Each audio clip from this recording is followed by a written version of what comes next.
সাধাৰণতে শিৱৰাত্ৰিত ভাং খোৱাৰ পাছত মানুহে যিকোনো ধৰণৰ ঘটনা ঘটাই দিব পাৰে, কিন্তু ভাং খোৱাৰ আগতেই যেতিয়া কিছুমান ঘটনা ঘটাই দিয়ে সেইবোৰহে মনত থাকি যায়। চাই লওকচোন। খতম।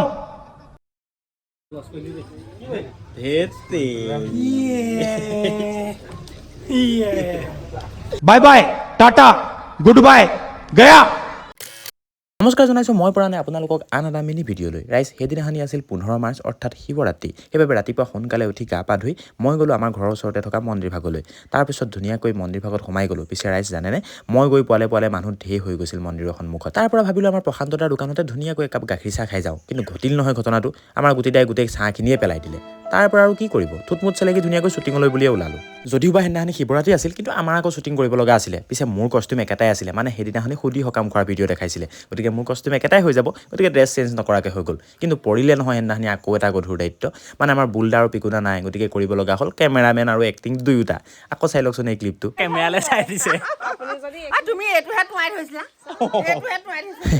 পিছে আইতাই সেইদিনাখনি বৰ ধুনীয়াকৈ এক্টিং কৰিলে। সেই আগৰ ভিডিঅ'টো দেখাইছিলোঁ যে আইতাই হাঁহি হাঁহি কৰিব নোৱাৰিলে, পিছে সেইদিনাখনি কিন্তু পাৰিলে দেই। তাৰ পৰা আইতাই ধুনীয়াকৈ আমাৰ শ্বুটিঙত খাবৰ বাবে জলপান ৰেডি কৰি দিলে। জলপান খাই আকৌ চেঞ্জ কৰি ল'লোঁ কষ্টিউম, কাৰণ আছিলে বেলেগ এটা ভিডিঅ' কৰিবলৈ, গতিকে ধুনীয়াকৈ পিন্ধি ল'লোঁ বেলেগ কাপোৰ।